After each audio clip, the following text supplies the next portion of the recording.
귀로 듣고 고득점 합격하는 비결이 귀요보에 있습니다. 노인의 날을 지정하여 해마다 기념하는 노인을 위한 보상 유형은 노인의 날을 지정해서 기념하는 노인을 위한 보상 유형. 여러분 항상 문제를 푸실 때요. 키워드를 동그라미 치면서 푸는 연습을 하세요. 1번 지적 보상. 지적, 정신적, 문화유산의 전수 이런 게 우리 교재에 있어요. 요건 뭐야? 노인의 경험과 지혜를 전수받기 위해서 지금이야 네이버에 물어보면 되지만요. 과거에는 노인한테 정책 자문도 하고요. 기록물을 등록하고요. 많이 물어봤습니다. 노인이 보유한 그런 유형문화재, 무형문화재 그런 문화재를 보존하고 전수하도록 지원했어요. 또 경제적인 보상? 65세 이상 노인들 지하철 공짜 아닙니까? 공공시설이나 이용요금을 감면해 줍니다. 그럼 노인의 날을 지정했어. 이건 뭘까요? 정치적인 보상? 맞습니다. 정치적인 보상이에요. 어버이날, 노인의 날 이런 날을 지정해 주는 것은 정치적으로 보상해 주는 거예요. 나라에서 지정해 줘야지 민간에서 지정하지 않기 때문이죠. 또 자유적인 보상 이런 거는 없습니다. 제도적인 보상은 있어요. 제도적인 보상. 뭐가 있을까요? 사회보장제도 있잖아요. 소득 보장해주고 의료 보장을 해줍니다. 또 노인복지관, 경로당 이런 것으로 여가활동하고 노인복지 서비스를 이용하게 해주죠. 그래서 노인의 날을 지정해서 노인을 위한 보상 유형에는 정치적인 보상이다. 2번 노인 부양 문제의 개선 방안으로 옳은 것은? 일단 노인 부양 문제가 심각하지 않아요. 우리나라는 2026년부터 초고령 사회예요. 5명 중에 1명이 노인이라는 얘기죠. 세대 분리를 촉진한다? 부모 자식 그 세대를 분리합니까? 사회보험제도를 통해서 세대 통합을 증진합니다. 세대를 통합한다. 이렇게 옆에다가 쓰면서 여러분 문제 푸셔야 돼요. 2번 시설 입소를 우선시한다. 우리 엄마 아빠가 요양원 가는 게 우선이 돼야 돼요. 우리 노인 복지의 원칙에서 뭐 배웠어요? 가능한 한 오랫동안 가정에서 살 수 있어야 된다. 이게 바로 노인의 삶의 질을 높인다. 독립의 원칙 배웠잖아요. 시설 입소는 우선시가 아니라는 거. 3번 자녀가 부모의 부양을 전담한다? 너무 부담스럽지 않아요? 사회가 부양해야 된다 이런 비중이 증가하고 있어요. 노인 나 자신도 준비해야 되고요. 자녀나 가족도 준비해야 되고요.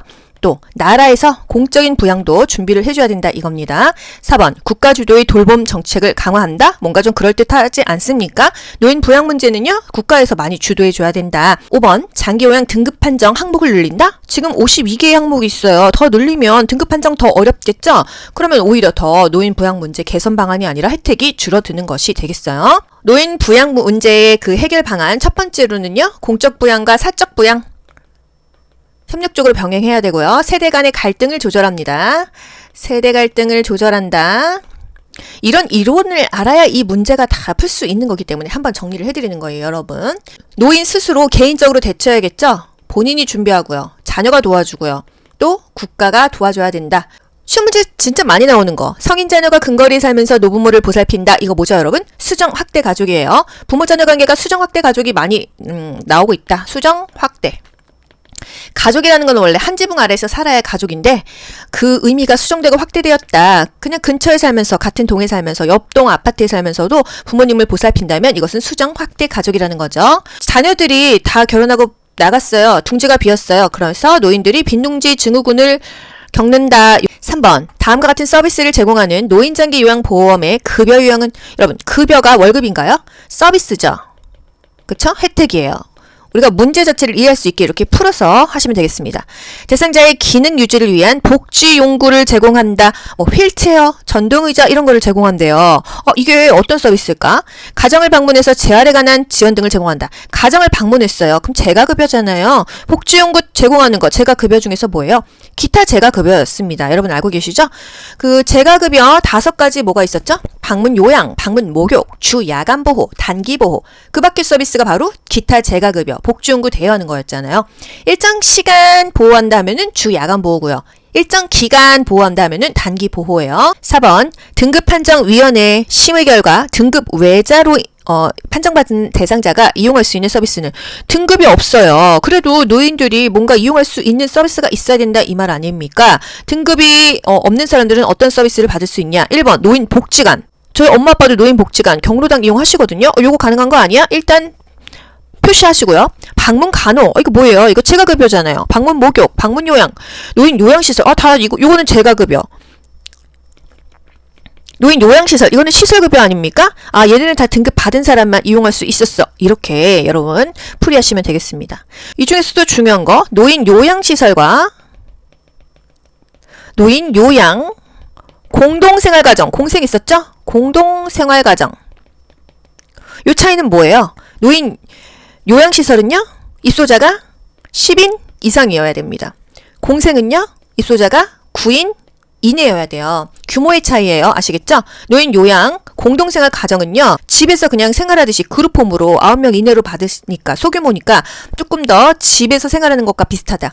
하지만 조금 더 불편하고 뭔가 의료적인 혜택을 받아야 되면 요양시설로 갑니다. 10명, 20명, 30명, 40명, 50명 10인 이상이다 하면은 요양시설이고요. 요것도 시험 문제가 많이 나오잖아요. 9인 이내이다 하면은요 공생, 공동생활 가정이다. 요것까지 알고 가셔야 돼요. 이 노인복지관이 어디에 포함되는 거예요? 여가복지시설에 포함됩니다. 노인복지관 또는 경로당, 노인교실, 건강한 사람들이 취미생활이나 친목도모하고 정보 교환하러 가는 거잖아요. 그래서 노인복지관은 등급이 없어도 갈 수가 있더라 이 얘기예요. 5번 다음에서 설명하는 사회복지제도는 사회복지제도를 물어봤어요. 노인의 안정적인 소득 기반 제공, 생활 안정을 지원한다. 대상자는 만 65세 이상이고 소득 인정의 기준 70% 수준 이하의 노인 다 주는 건 아니고 하위 70%만 준다.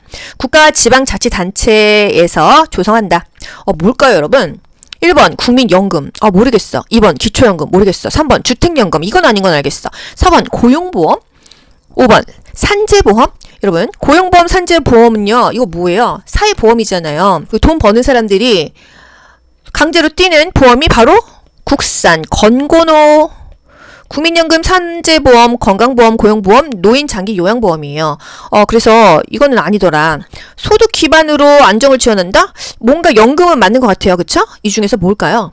국민연금은요 퇴직 후에 연금 받는 제도예요. 과거에 회사를 다녔어야 가능합니다. 10년 이상 이 국민연금을 냈으면은 나중에 회사 그만둬도 받을 수 있는 거다. 기초연금은요 65세 이상 받을 수 있습니다. 우리가 알고 있는 노령연금이 바로 기초연금이에요. 65세 이상 노인한테 1인당 얼마 줘요? 지금 25만 원으로 올랐죠? 25만 원을 줍니다. 과거에는 20만 원이었어요. 근데 2018년도부터 25만 원으로 올랐습니다. 기초연금은요. 만 65세 이상이고요. 또 대한민국 국적을 가지고 있고 국내에 거주하는 어르신이라고 한다면은 주는데 부자는 안 줘요. 가구 소득 인정액 선정 기준에서 70% 이하만 준다 이겁니다. 이런 거 잘 모르겠는 건 여러분 한번 알고 넘어가셔야 돼요. 그래서 65세 이상한테 돈을 준다, 생활 안정을 위해서 준다, 이건 바로 기초연금이다, 노령연금이라고 생각하시면 되겠습니다.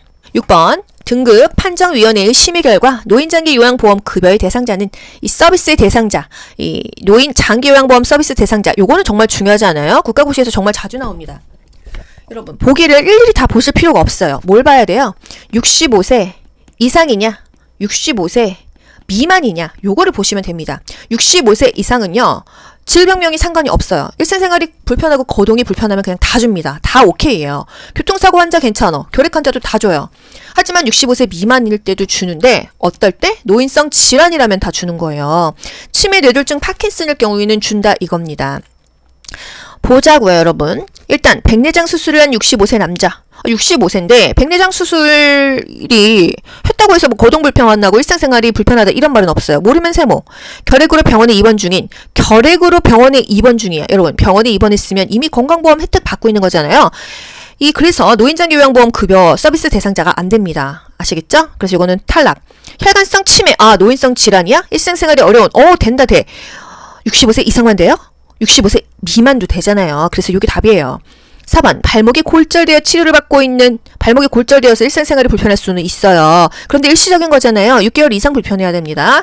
60세 남자 틀렸고, 폐렴약을 복용 중인 50세 여사, 폐렴약 먹고 있다고 뭐 다 일상생활 불편하고 이런 거 아니거든요. 그리고 50세는 일단 노인성 질환이 아니면 무조건 혜택 주지 않으니까요. 이런 식으로 답을 찾으시면 되겠어요. 7번 다음 내용에 해당하는 노인 장기 요양보험 표준 서비스의 유형은 어떤 서비스냐 이거죠. 병원 외래 진료의 동행함, 대상자를 대신해서 공과금을 납부함. 여러분 이거 보면 딱 아셔야 돼요. 지금 요양보호사의 위치가 어디예요? 집 밖이에요? 집 아니에요? 집 밖에 있잖아요. 밖에 있으면 뭐라고 있어요? 개인적인 활동을 지원해주는 서비스다. 그냥 딱 나와야 됩니다. 아시겠죠? 병원 외래 진료에 동행했다 하는 것은 요양보호사와 대상자가 같이 함께 가는 거예요. 이것을 뭐라고 해요? 이것은 외출 시의 동행이라고 합니다. 그쵸? 은행 가고 관공서 가고 병원 가는 거, 요양보호사 대상자가 함께 나가는 거, 집 밖에서 확인하는데 함께 나가는 거 외출 시에 동행이에요. 그런데 대상자를 대신해서 공과금을 납부했다, 대신해서 약 타러 갔다, 대신 은행 갔다, 대신 물건 사러 갔다, 요양보호사 혼자 가는 거죠. 이거는 뭐예요? 업무를 대행하는 거예요. 일상 업무의 대행입니다. 외출 시에 동행, 일상 업무의 대행, 이게 바로 개인 활동 지원 서비스예요. 그럼 여러분, 집안이라는 건 뭐죠? 그게 바로 일상생활 서비스 아니에요. 집안이라는 거. 취사, 청소, 정돈, 세탁. 근데 이 중에서 똑같이 일상 업무 대행인데 이거는 물품을 구매할 때는 개인 활동 지원 서비스고요. 장보기는 밥하려고 장보는 거잖아요. 취사에 들어가기 때문에 요거는 장보기는 일상생활에 들어갑니다. 그리고 여러분, 신체활동 지원 서비스는 뭐예요? 스킨십이 필요한 거는 다 신체활동 지원 서비스예요. 신체활동, 스킨십이 필요하다. 몸이 맞닿아야 돼. 구강관리, 몸단장, 식사도움, 체위변경, 목욕도움, 화장실 이동돕기 다 몸을 붙잡고 가야 되죠. 이거는 신체활동 지원 서비스입니다. 요양보호사가 집 안에 있다 하면은 일상생활 지원 서비스이다. 요양보호사가 집 밖에서 행동들을 한다 하면은 활동하는 거다. 개인활동 지원 서비스이다. 이렇게 심플하게 알고 넘어갈게요. 8번. 노인장애 요양보험의 급여 중에서 서비스 중에서 본인 부담금에 관한 설명으로 옳은 것은? 여러분, 요거 한번 또 짚고 넘어갈게요. 이래서 문제 하나에서 알아야 될 이론이 많습니다. 그래서 단순하게 문제단만 달달달 외워서는 변형 문제를 풀 수가 없어요. 일단 장기요양보험 제도에 재원이 뭐가 필요합니까? 돈은 어디서 나와요? 보험료. 보험료는 건강보험료 우리가 낸 거. 또 본인 부담금. 본인 부담금은요? 재가급여는 15%, 시설급여는 20% 내는 거 알고 계시죠? 그리고 국가 지원. 이게 바로 조세죠. 여기서 20%를 대준다. 그럼 나머지가 60에서 65%가 건강보험료에서 내는 거예요. 요거를 알고 들어가면 됩니다. 비급여 항목은 본인이 50%를 부담합니까? 전액 부담하는 거예요. 비급여가 뭐예요? 보험 안 되는 거, 뭐 미용비, 이발비 이런 거요. 또 2번 복지연구 비용은 본인이 80%나 부담합니까? 복지연구의 대여, 기타 재가급여 뭐라 그랬어요? 15%라고 했어요. 또, 그러니까 여기서 조금 달라지는 것은 복지연구의 비용은 그럼 이게 기타 재가급여라는 걸 아셔야 되는 거예요. 보통은 재가급여가 15%다 이렇게만 알고 있는데 복지연구 비용은 이게 재가급여지? 그러면 15%다. 이렇게 한 단계를 또 이렇게 점프해야 됩니다. 재가급여 비용은 본인이 20%를 부담한다. 시설급여가 20%고요. 재가급여는 15%죠. 이렇게 항상 틀린 것에 X를 긋고 맞는 것을 옆에 써가면서 문제를 푸세요. 4번 국민기초생활수급권자는 본인 부담금이 없다. 맞아요. 기초생활수급권자는 그 돈이 없잖아요. 본인 부담금은 없습니다. 하지만 비급여 항목은요. 그거는 전액 본인 부담해야 되는 건 똑같아요. 5번 의사소견 시 발급 비용이 본인이 몇 프로를 부담한다? 우리 이거 잘 몰랐어요. 왜 사이드에 있었으니까. 중요하다고 강조 안 했으니까. 하지만 요게 확실한 게 지금 답이 있기 때문에 의사소견서 발급 비용은요 20%를 부담합니다. 방문 간호지시서 발급 비용도 20%예요. 뭔가 진단서나 서류 끊는 거는 20% 내는구나 이렇게 아시면 되겠어요. 보험료 또 국가지원 조세, 본인 일부 부담금, 재가급여는 15%, 시설급여는 20%. 저소득층, 의료급여 수급권자는 법정 본인 부담금의 몇 프로를 경감해줬었죠? 40에서 60%를 경감해줬습니다. 국민기초생활수급권자는 본인 부담금이 없다. 요거 기억하셔야 돼요. 비급여 항목은 본인이 전액 부담한다까지요. 9번 대상자에게 제공할 수 있는 일상생활지원 서비스에 해당하는 것은 요양보호사가 집 안에 있으면 일상생활이라고 했어요. 집 밖에 있을 때는 뭐라고 했었죠? 개인적인 활동 서비스였습니다. 밖에 있을 때요. 그래, 집 안에 있을 때 하는 거 뭐 있어요? 청소, 주변 정돈, 취사 장보기, 세탁하기 이런 것입니다. 목욕도우면 스킨십 하는 거죠? 이거는 신체활동이다. 병원을 동행하는 거 뭐였어요? 집 밖에서 외출 시에 동행, 개인, 활동 지원 서비스이다. 구강관리, 스킨십 다는 거니까 신체, 의사소통 도움 정서적인 거죠. 10번 요양보호 서비스 제공 원칙을 준수한 경우는 1번 대상자의 가래를 흡인한다? 이거 의료행위예요. 의료행위는 하지 않습니다. 2번 상황에 따라 서비스 비용을 청구한다? 상황에 따라 청구하는 건 아니었어요. 3번 대상자의 선호보다 시설의 규칙을 우선시한다? 항상 대상자가 우선입니다. 아시겠죠? 4번 응급상황에는 응급처치 우선순위에 따라 처치한다? 틀린 거 없죠? 항상 긴급을 요하는 순으로 처치한다. 응급처치 교육받은 사람의 지시에 따른다. 우선순위에 따라서 처치합니다. 항상 기도 유지 해줬잖아요. 5번 대상자의 인지 능력이 악화되면 서비스를 종결한다. 종결하면 이 대상자는 누가 돌봅니까? 대상자가 상태 변화 등으로 서비스를 추가해야 되거나 변경해야 되거나 진단이 필요하면요 신속하게 우리는 보고합니다. 누구에게? 위에 상사에게. 윗대가리라고 할 뻔했어요. 시설장이나 관리 책임자에게 보고를 하는 거예요. 아시겠죠? 응급 상황에는 응급처치 우선순위에 따라 처치한다. 요게 답이지 뭐 다른 거 답이 될 게 있겠습니까? 11번 산업재해보상보험 산재보험법에 따른 근로자의 보호 내용으로 옳은 것은 1번 보험급여는 채권자에게 양도할 수 있다. 산재보험이에요. 일하다가 손가락 잘렸어요. 일 못하는데 이 보험에서 나오는 돈을 채권자, 내가 빚쟁이야. 이거 양도하게 되면 나 뭐 먹고 살아요. 안 돼요. 보험급여는요. 양도, 압류할 수가 없습니다. 채권자가 건드릴 수가 없어요. 이게 산재기 때문에요. 2번 보험급여를 받을 권리는 1년간 유효하다. 너무 짧죠. 1년 아니고요. 급여 내용에 따라서 3년 또는 5년간 유효하고요. 퇴직했어도 퇴직 여부와 상관없이 받을 수가 있어요. 3번 산업재해를 당했다는 이유로 해고할 수 없다. 요게 답이죠. 이게 보호해주는 거잖아요. 4번 보험급여는 조세로 적용되어 세금을 부과한다. 보험급여는요. 조세나 기타 공과금 부과가 면제가 됩니다. 세금을 떼지 않습니다. 이게 손가락 잘려가지고 내가 여러분 극단적인 예시를 드는 거예요. 내가 손가락이 잘렸어. 지금 당장 먹고 살 게 없어. 세금 내야 되면은 나는 지금 인간의 기본권이 안 되는 거잖아요. 세금을 떼지 않습니다. 이 돈에 대해서는. 사업장에 폐업이 된 경우는 장애급여를 받지 못한다? 아니죠. 산재로 후 요양 중에 퇴직하거나 사업장에 부도나고 폐업해도 이 돈을 산재는 지급에는 지장을 받지 않는다는 거예요. 12번 재가 대상자가 요양보호사에게 성적인 신체 접촉을 할 때 대처 방법은 단호하게 거절한다. 이거 아닙니까? 단호하게 찾아볼까요? 1. 시설에 입소시킨다? 큰 소리로 훈계한다? 큰 소리 하지 말라 그랬어요. 거부 의사를 분명히 표현한다. 이게 바로 단호하게 거부한다. 단호하게 거부 의사를 표현한다. 요것에 변형된 문제잖아요. 거부 의사를 분명하게 표현한다. 신체 접촉을 하는 이유를 묻지 않습니다. 신경 쓰지 않고 하던 일을 계속하면 되겠습니까? 13번 노인 학대 유형과 사례가 올바르게 연결된 것은 1번 방임 생활비 제공을 중단한다. 생활비 제공을 중단한다? 맞는 것 같은데 일단 보류. 2번 유기 이성교제를 방해한다. 이성교제를 방해하는 건 뭐예요 여러분? 정서적인 학대죠. 그쵸? 이거는 쉽지 않습니까? 3번 말을 걸지 않고 무시한다. 이게 신체적인 학대예요. 이것도 정서적인 학대예요. 4번 유언장의 내용을 변조한다. 요거는 경제적인 학대죠. 그쵸? 또 5번 집안의 경조사에 참여하지 못하게 한다. 이거는 정서적인 학대가 되겠습니다. 답은 1번이야. 생활비 제공을 중단했어. 사실 신체적인 학대와 방임이 좀 헷갈리는 부분이 있어요. 여러분 요 표로 정리해 드릴게요. 일단 신체적인 학대는요. 신체적 생존을 위협할 수 있는 행위이다. 예를 들어서 집 밖으로 못 나가게 한다. 집 안으로 들어오지 못하게 한다. 요게 그렇게 국가고시에 많이 나왔었잖아요. 이건 바로 신체적인 학대라는 거예요. 내가 고혈압약 먹고 당뇨약 먹고 심장약 먹어야 되는데 그거 안 줘. 생존 유지에 필요한 약물을 단절시켰어. 이거 신체적인 학대로 볼 수 있습니다. 몸이 고생하는 거예요. 생존을 위협하는 게 바로 신체적인 학대라는 거예요. 여러분 방임은요. 틀니를 제공하지 않았어. 보청기, 돋보기, 지팡이, 휠체어를 제공하지 않는다. 이거를 방임으로 보시면 됩니다. 의식주나 의료, 물품을 적절하게 제공하지 않는 것이 바로 방임이에요. 치료 안 해줬어. 아픈데 치료 안 해줬어. 나 의식주, 집도 없고 밥도 안 주고 옷도 안 입었어. 이게 방임이라는 겁니다. 방임은요. 만신창이어도 노인이 집 안에 있다 하면은 방임으로 보시고요. 유기는요. 만신창인데 노인이 집 밖에 있어. 이렇게 답을 하시면 거의가 맞습니다. 유기는요. 격리하거나 방치하는 행위이다. 노인이 가출했어. 또는 노모를 시설에 입소시키고서는 찾아오지 않았어. 연락을 두절했어. 버렸어. 단절했어. 방치했어. 격리했어. 정서적인 고통을 주는 것은 정서적 학대는 쉽잖아요. 성적 학대도 쉽고요. 경제적인 학대는요. 부당하게 착취하거나 빼앗는 거. 그게 바로 경제적인 학대가 되겠습니다. 14번 요양보호사의 직업윤리 원칙에 맞는 행동은 1번 기관의 결정을 우선시한다. 항상 대상자가 우선이죠. 개인의 선호를 인정해야 돼요.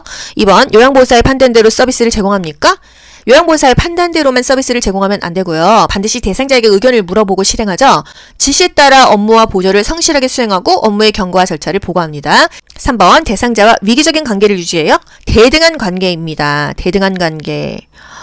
우리가 처음 요양보호사로 출근을 했을 때는 왠지 대상자에게 잘 보이고 싶어서 열심히 하다가 한 반년 지났어요. 대상자가 나 아니면 아무것도 못해. 그러면 내가 갑질하면 되겠습니까? 항상 대등한 관계예요. 4번 복지용구가 필요하다고 하면 대여해준다. 복지용구는요. 구매 알선 행위를 하는 건 아니죠. 그냥 정보 제공만 합니다. 정보 제공만 해요.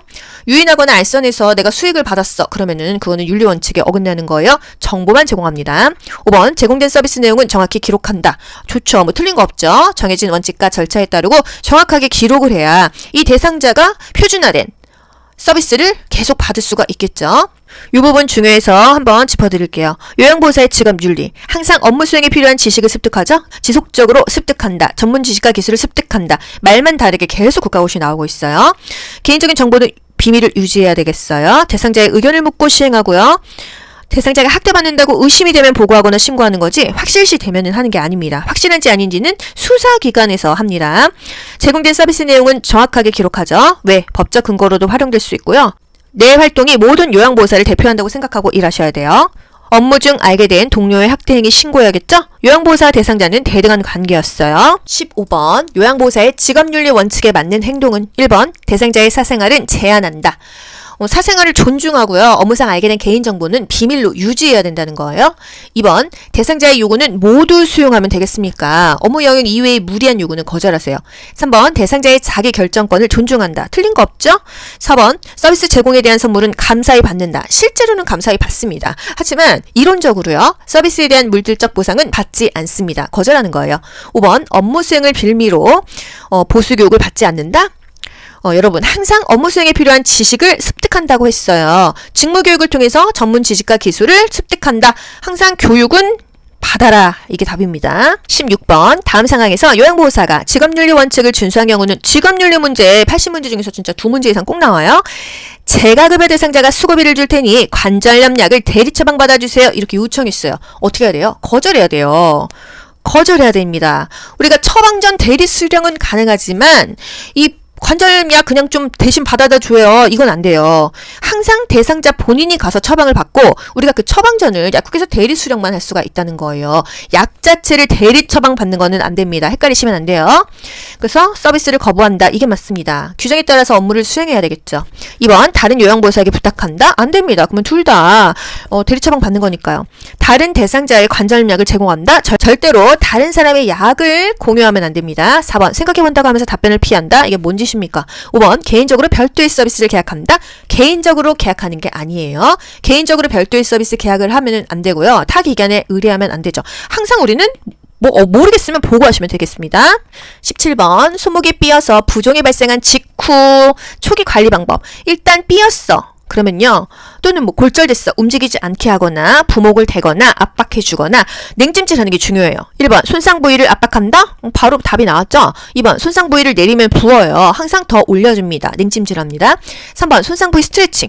삐었거나 골절이 있을 때는 마음대로 움직이지 않아요. 4번 고주파, 정규강선 이런 거 마음대로 하지 않아요. 직후는 항상 냉찜질 또는 움직이지 않게 고정시키는 거, 고정하는 거 그리고 냉찜질이 중요하다는 것입니다. 18번 노화에 따른 소화기계 변화로 옳은 것은 소화기계 변화. 소화가 안 되겠죠. 1번 위액 분비량이 감소된다. 답 딱 나왔어요. 이 타액 침이죠. 위액 분비가 감소돼요. 그리고 위액의 산도가 저하되기 때문에 소화가 잘 안 됩니다. 2번 식후 포만감 지연. 이게 잘 모르겠죠. 소화 능력이 저하되면은 가스가 차요. 변비, 설사, 구토 등 생기잖아요. 3번 지방 흡수력이 증가돼요. 감소되죠. 나이 먹으면 지방 소화 진짜 안 됩니다. 왜? 췌장에서 소화효소가 나오는데요. 탄단지, 아트리, 리파제라는 게 나와요. 이것까지는 물어보지 않습니다. 그래서 지방의 흡수력이 떨어집니다. 이거는 간호조무사 국가고시에서는 물어보는데 요양보호사에서는 이게 리파제다 이것까지는 안 나오는데 지방이 소화가 안 된다. 지방 흡수력이 감소된다. 이건 나와요. 간의 약물 대사 능력이 감소되죠. 약물의 대사 능력 간 기능이 저하돼요. 약물이 잘 안 빠져나갑니다. 대사나 제거 능력이 저하되죠. 간에서 해독이 안 돼요. 해독 능력도 저하된다. 항문 관략근의 긴장도가 증가가 아니라 감소돼서 힘이 없어서 변실금 생기잖아요. 팬티 고무줄도 오래 쓰면 느슨해지는 것처럼 이 관략근도 느슨해진다. 긴장도가 감소된다. 이거예요. 19번 대상자의 분비물이 묻은 물품을 처리하는 방법으로 옳은 것은 분비물이 묻었어요. 1번 대변이 묻은 하인은 소각합니까? 태워버려요? 별도로 세탁하면 되잖아요. 우리를 버릴 때는 대상자에게 반드시 동의를 구해야 됩니다. 혈액이 묻은 침구는 쌀물을 찬물에 헹군다. 피가 묻었어. 혈액이나 체액이야. 일단 찬물이 먼저고요. 그 다음에 더운 물이에요. 찬물이 먼저다. 이것도 정말 중요하잖아요. 왜? 피는 단백질이에요. 그래서 뜨거워지면 응고돼서 얼룩이집니다. 찬물로 이거를 핏기를 빼고 나서요. 비누칠해서 세탁합니다. 그리고 나서 삶아도 되겠죠. 3번 가래가 묻은 상의는 소독용 알코올로 세탁하니까 뭐 불리거나 부분 세탁하면 되겠어요. 4번 분비물이 묻은 침구 일반 세탁물과 함께 하면 되겠어요. 별도로 세탁하세요. 분비물은 별도로 세탁한다. 똥은 별도. 변은 별도. 변은 별도. 분비물은 별도. 비읍이요. 가래가 담긴 흡입병은 분비물을 버리고 1일 1회 이상 닦는다. 뭐 맞아요. 1일 1회 닦아도 되고 2회 닦아도 되고 3회 닦아도 되는데 하여간 무조건 하루에 한 번 이상을 닦아라. 그리고 여기서 중요한 거. 흡입병에 우리 카테터라고 있잖아요. 카테터. 그 고무로 된 관이요. 보통 일회용 쓰기도 하는데요. 재활용 쓰게 되면은요.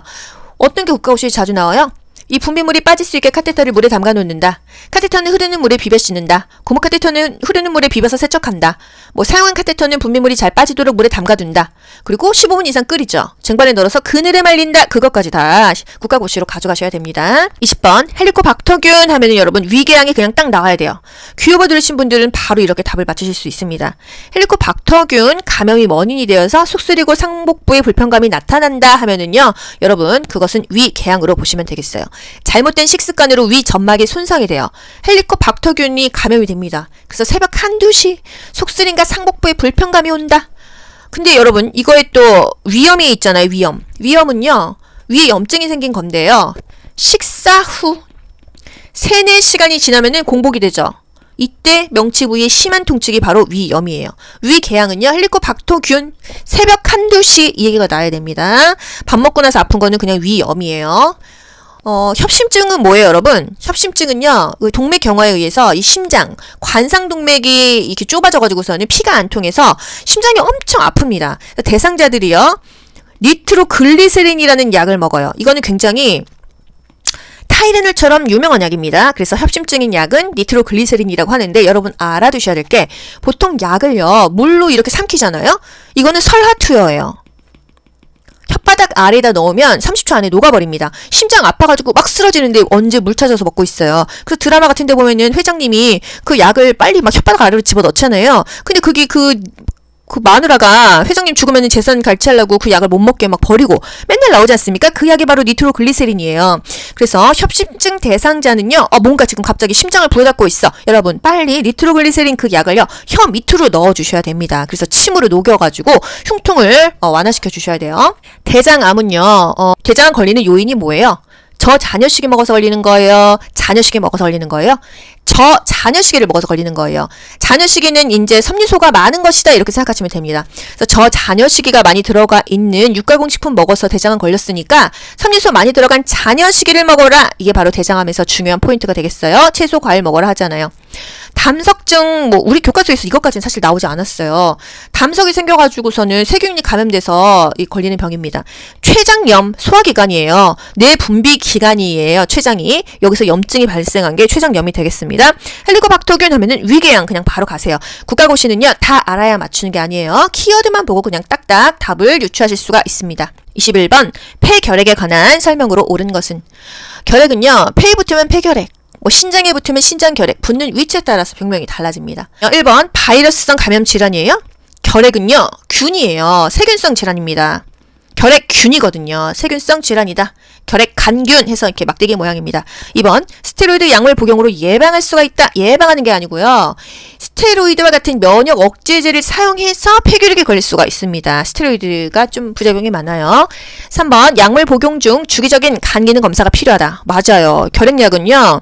이 내성을 지연시키기 위해서 내성이 생기지 않게 하기 위해서 다양한 항생제를 종류별로 한 주먹을 먹거든요. 그래서 간이 좀 문제가 될 수 있어요. 그래서 결핵약 보통 6개월에서 2년씩 장기로 먹는데 간이 상하는 경우가 많습니다. 그래서 주기적으로 간 기능 검사가 필요하더라. 4번 치료기간 중 증상이 사라지면 약물 복용을 중단한다. 큰일 납니다. 내성이 생겨요. 그러면 그 다음에는요 몇 년 더 먹어야 돼요. 처방된 항결핵제는요 임의로 중단하거나 줄여서 먹으면 안 됩니다. 왜? 내성이 생기니까 계속 꾸준히 먹어라. 이 부분 어디서 겹치는 거 느껴지셨나요? 고혈압약 혈압이 조절돼도 멈추면 안 된다. 계속 먹어라. 그랬습니다. 5번 오전에 고열이 나고 오후에 열이 난다. 뭐 그런 거 배운 것 같기는 해. 여러분 헷갈리시죠? 오전이라는 말은 없었어요. 오후에는요 고열이 있습니다. 그러다가요 늦은 밤 식은땀이 나요. 식은땀이 나면 열이 내립니다. 그래서 오후에는 열이 올라가. 그러다가 그냥 그 밤에는 내려가. 이거를 기억하셔야 돼요. 올라갔다 내려간다. 오후에는 고열이 나고요. 늦은 밤에는 식은땀이 나면서 열이 내리는 증상이 반복된다. 이게 결핵에서 굉장히 중요한 부분입니다. 일단 결핵에 걸리면요 2주 이상 기침이 나와요. 그래서 여러분 2주 이상 기침을 한다고 하면은 병원 가서 말씀하세요. 그러면 기침 얼마나 했어요? 2주 넘었어요? 물어본단 말이에요. 네 선생님 2주가 넘은 것 같아요. 그럼 결핵일 수 있으니까 흉부 엑스레이 한번 찍어보죠. 이렇습니다. 실제로 그래요. 그래서 2주 이상 기침이나 흉통이 있다, 가슴이 아프다 하면은 결핵일 수가 있다 이거예요. 결핵 감염 대상자랑 접촉했어. 우리 요양보호사 어떻게 해야 되죠? 검사를 해야 됩니다. 근데 잠복기가 있어서 바로는 안 되고요. 2주에서 한 달 이후 1개월 이후에 반드시 흉부 방사선 엑스레이 촬영을 해서 감염 여부를 확인한다. 이게 또 국가고시에서 중요한 포인트가 되겠습니다. 결핵 걸린 대상자 우리 일 그만둬요? 아니죠. 보호장구 착용하고 대상자를 돌봅니다. 마스크 장갑 끼고 대상자 돌봐요. 22번 적혈구 부족의 원인이 되어 산소 운반 능력이 저하되는 질환은 적혈구가 부족해 피가 부족하다는 얘기예요. 빈혈이 오겠죠. 철 좀 들어라 아이씨. 빈혈약은 철분제는 비타민C랑 함께 먹는다. 이게 그렇게 국가고시에 나오는 포인트이기도 했는데 빈혈에 대해서 물어봤습니다. 일단 빈혈은요. 그 적혈구나 헤모글로빈이 부족해서 혈액이 산소를 공급하지 못하는 거예요. 보통은 철분 섭취가 부족했을 때 철분 결핍성 빈혈이 가장 많이 옵니다. 빈혈 예방에 좋은 음식 여러분 아시는 거 뭐 있어요? 굴, 계란 노른자, 붉은 살코기, 콩, 시금치 이런 것들이 빈혈이 좋아요. 폐렴은요. 폐에 염증 생긴 겁니다. 그래서 그 기관지가 두껍게 되고 섬유화되어서 폐로 산소를 흡수하는 능력이 좀 감소된다. 폐기종은요. 그 폐포가 파괴돼서 굉장히 배가 부어요. 불규칙적으로 확장되는 것입니다. 뇌경색 막히는 거잖아요. 뇌혈관이 막히는 거. 또 터지는 거는 뇌출혈이죠. 뇌졸중의 종류인데요. 이 뇌조직이 괴사해서 생기는 질환이다 하면 뇌경색이에요. 동맥경화. 동맥경화는 뭐예요? 지방이 콜레스테롤이 축적돼서 혈관 내부가 좁아진다. 혈관에 이렇게 지방이 쌓여 있어요. 이 혈액 흐름이 원활하지 않죠. 혈관벽이 굳어졌죠. 이게 바로 동맥경화입니다. 단단하게 굳었다 이거예요. 혈액이 몸에서 필요한 만큼 산소 공급을 못하고 있다 했을 때 빈혈이 온다는 거예요. 이게 정답입니다. 23번 만성 기관지염 대상자를 돕는 방법으로 옳은 것은 1번 심호흡을 제한하겠습니까?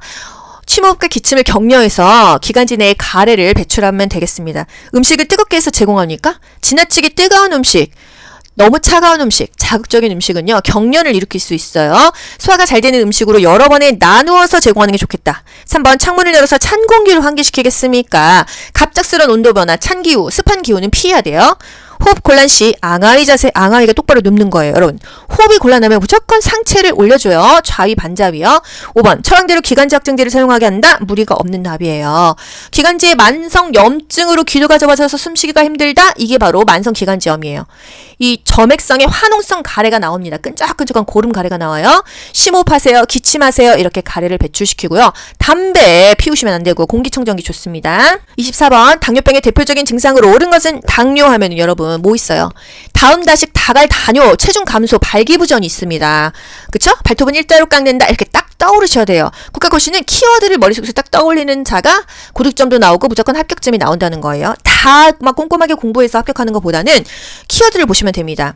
소변 배설량 증가 딱 맞죠. 오줌 많이 나와요. 이게 뭐예요? 다뇨 오줌을 많이 싼다. 그리고 갈증이 감소되는 게 아니라 엄청 목 마릅니다. 다음 많이 마신다. 다음 다식 다갈 다뇨 많이 음료수를 먹고 많이 밥을 먹고 계속 목이 마르고 갈증이 나고 다뇨 오줌을 많이 싼다 이겁니다. 음식 섭취량이 감소되는 게 아니라 엄청나게 많이 먹고요. 수분 섭취량이 감소되는 게 아니라 물을 많이 먹습니다. 감각의 민감성은요? 증가할까요? 인슐린에 대한 민감성은 감소한다. 인민감 국가고시에 나왔죠. 인슐린에 대한 민감성이 감소합니다. 약물에 대한 반응도 민감해져요. 인슐린이 제대로 공급되지 못해서 소변에서 당이 섞여 나온다. 오줌에서 당이 나오는 게 당뇨병입니다. 어떤 거 먹어야 돼요? 복합당질 먹어야 돼요. 당이 서서히 올라가는 잡곡밥, 생과일, 생야채 먹어야 됩니다. 밥 먹고 30분이나 1시간 뒤에 당이 차 오르기 때문에 그때 운동해야 돼요. 당뇨병 발기부전 있죠? 있는 사람도 있고 없는 사람도 있어요. 여기서 중요한 거 발톱은 뭘로 잘라라? 일자로 잘라라. 중요해요. 저혈당을 주의해야 됩니다. 대상자가 밖에 외출했는데 갑자기 식은땀이 나고 두통 있고 시야가 막 몽롱하면서 배고프고 어지럽다고 하면 저혈당일 수 있으니까 가방에 있는 사탕을 먹이거나 오렌지 주스를 먹여서 당을 확 올려줘야 돼요. 외출 시에는 복용 중인 약과 그 사탕 같은 것을 항상 가방에 넣고 다녀야 됩니다. 인슐린에 대한 민감성이 감소한다고요? 증가한다고요? 인민감 감소합니다. 인슐린은 혈당을 내려주는 호르몬이에요. 인슐린은 혈당을 내려주는 호르몬입니다. 그런데 이 민감성이 감소하니까 혈당을 내려주지를 못하고 계속 혈당이 올라간다는 거예요. 25번 관상동맥이 좁아져서 심장에 산소 공급이 충분하지 못할 때 나타나는 증상은 관상동맥은요. 이 대동맥에서 갈라져 나와서 심장 근육 자체에 혈액을 공급하는 혈관이에요. 뭔가 문제가 있어서 산소 공급이 안 된다고 하면 가슴이 아픕니다. 이게 흉통이에요. 사진 볼까요? 이 관상동맥은 대동맥으로부터 이렇게 갈라져 나와가지고 이 보라색으로 이렇게 혈액을 공급해주고 있습니다. 심장에 혈액을 공급해주고 있는 그런 혈관이고요. 흉통이 있습니다. 관상동맥 하면은 심장 하면은 흉통 이렇게 연결하셔야 돼요. 26번 골다공증을 예방하는 방법으로 옳은 것은 골다공증은 왜 생기죠? 일단 나이 먹으면 많이 생깁니다. 여자들은 폐경이 오면요. 에스트로겐, 여성 호르몬이 안 나오면서 갑자기 골다공증이 심해져요. 일단 자외선 차단? 비타민 D, 햇빛 받으면 생긴다고 하잖아요. 햇빛 많이 받아라. 2번, 저체중을 유지해야 돼요. 골다공증은요, 골격이 약하고 저체중일 때, 폐경일 때, 호르몬이 부족할 때 많이 옵니다. 또, 체중 부하 운동을 제한합니까? 골다공증에는 체중을 부하해서 근육량을 키우는 걷기가 좋다고 했잖아요. 항혈전제를 장기 복용했어. 이거는 뭐 딱히 상관이 없어요. 또 비타민 D 함유 음식을 섭취해라. 그리고 비타민 D 주사가 산부인과 가면은 뭐 한 번에 놔줘요. 3개월 동안 유효합니다. 저도 맞았어요. 골밀도가 별로 좋지가 않아서 그냥 한 방 딱 맞으면은 3개월 갑니다. 약 먹기 귀찮으니까 주사를 맞았어요. 이게 한 4, 5만 원 하는 것 같아요. 많이 올랐습니다. 골밀도가 낮아져가지고 골절이 쉽다. 이 골다공증을 가지고 있는 환자가 넘어졌어. 그러면 고관절 골절이 많이 오잖아요. 노인들 고관절 골절 되면은 뭐 6주씩 누워 있다 보면 그 이후에는 다시 걷기가 어렵습니다. 우리 교과서에 어떤 거 나와 있어요? 노인은 3일에서 3주만 움직이지 않아도 걷지 못한다. 이런 충격적인 멘트가 있습니다. 그래서 골다공증은 사실 여자들 거의 다 갖고 있거든요. 그 상태에서 넘어지면 고관절 골절 오고 그리고 나면 움직이지 못해서 결국 코줄 꽂게 되고 상태가 굉장히 급속히 악화된다는 거예요. 그래서 나이 먹고는 낙상을 주의해야 되고 골다공증을 관리해야 된다. 걷기 운동도 1시간씩 하고 비타민 D도 먹고 칼슘도 많이 먹어야 된다. 칼슘은 뭐랑 먹어야 흡수가 잘 된다? 비타민 D랑 같이 먹어라. 철분제는요. 철 좀 들어라의 C. 비타민 C랑 함께 먹어라. 그래야 소화 흡수가 잘 된다는 거예요. 골다공증에는 걷기를 해라. 또 골관절염에는 수영을 해라. 이것까지 아셔야 됩니다. 27번 운동 능력을 저하시키는 노인의 신체적인 변화를 옳은 것은 운동 능력을 저하시킨대요. 1번 말초 혈관의 저항 감소. 이게 뭔 말이에요, 여러분? 말초 혈관의 저항이 증가된다. 이게 바로 고혈압입니다.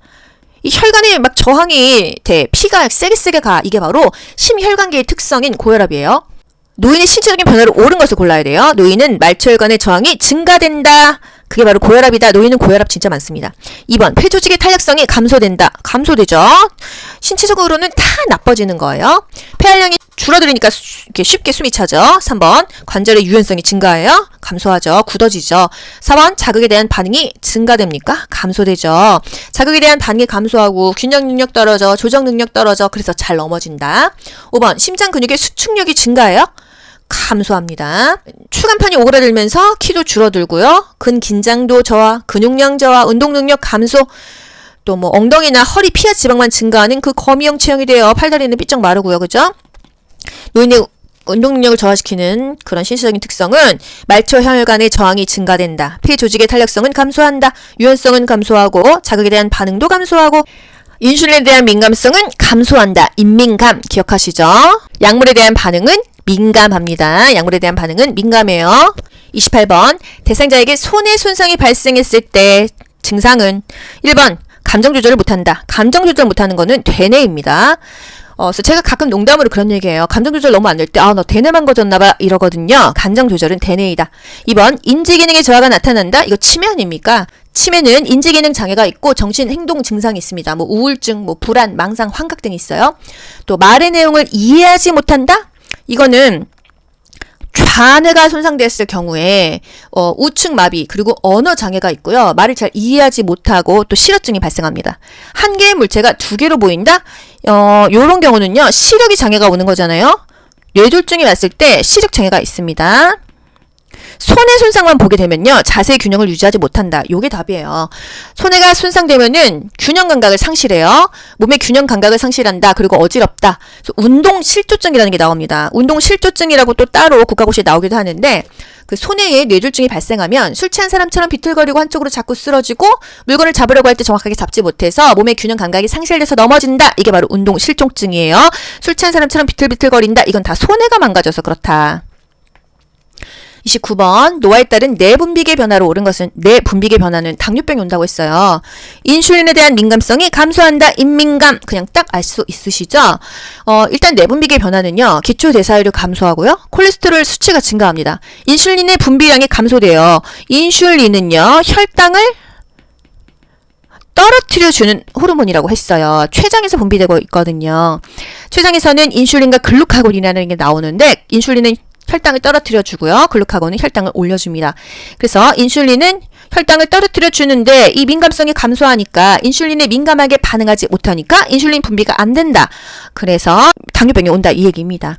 기초대사량은 증가하지 않아요. 나이 먹으면 기초대사량이 감소해서 예전에는 살이 많이 안 쪘는데 똑같이 먹어도 살찌잖아요. 갑상선 호르몬 증가하지 않습니다. 뇌하수체 크기 증가 아니에요. 공복시 혈당 수치 오히려 증가한다는 거. 30번 약물 복용 방법으로 옳은 것은 1번 서방제는 분쇄하여 복용한다. 서방제가 뭐예요? 서서히 방출되는 정제의 약이다 했어요. 서서히 방출이 돼야 되는데 이거 분쇄하면 빨리 방출되겠죠? 부작용이 있겠죠? 그래서 분쇄하지 않습니다. 인슐린은 구강으로 복용하면 얼마나 좋겠습니까? 많은 먹으면 다 파괴가 돼요. 그래서 반드시 주사로만 놓는다. 그래서 장염 코팅제는 분할하여 복용할 수 있다? 굳이 코팅한 이유는요. 장에 들어가라 이겁니다. 무사하게. 그래서 분할하게 되면은 약효가 저하됩니다. 분할성이 있는 약은 쪼개어 복용할 수가 있다? 있으니까 쪼개어 복용할 수가 있어요. 5번 항고혈압제는 자몽주스와 함께 복용하면 좋습니까? 자몽주스를 함께 복용하면 고혈압, 고지혈증의 부작용이 증가해서 안 된다고 했어요. 31번 영양 문제 발생 위험이 가장 높은 대상자는 1번 인지기능이 저하된 대상자, 치매 대상자들이 영양 문제가 많이 발생합니다. 이제 먹는 것에 대해서 잘 모르기 때문이죠. 2번 배변활동이 양호한 대상자 너무 좋죠. 사혈동이 활발해 좋아. 잇몸에 맞는 의치를 꼈어? 적당하죠. 시력 교정용 안경 썼어? 너무 좋습니다. 위험하지 않아요. 안정적이에요. 32번 노인 대상자의 운동을 돕는 방법으로 옳은 것은 1번 운동 전에 복용하던 약을 중단시킵니까? 운동 금기 질환이나 투약 상황 뭐 이런 거 확인해야겠죠. 현재의 운동 수준을 확인한다. 좋습니다. 3번 강도가 높은 동작으로 시작합니까? 낮은 수준부터 시작해가지고 점차 강도를 올리고요. 준비 운동은요. 10분 이상.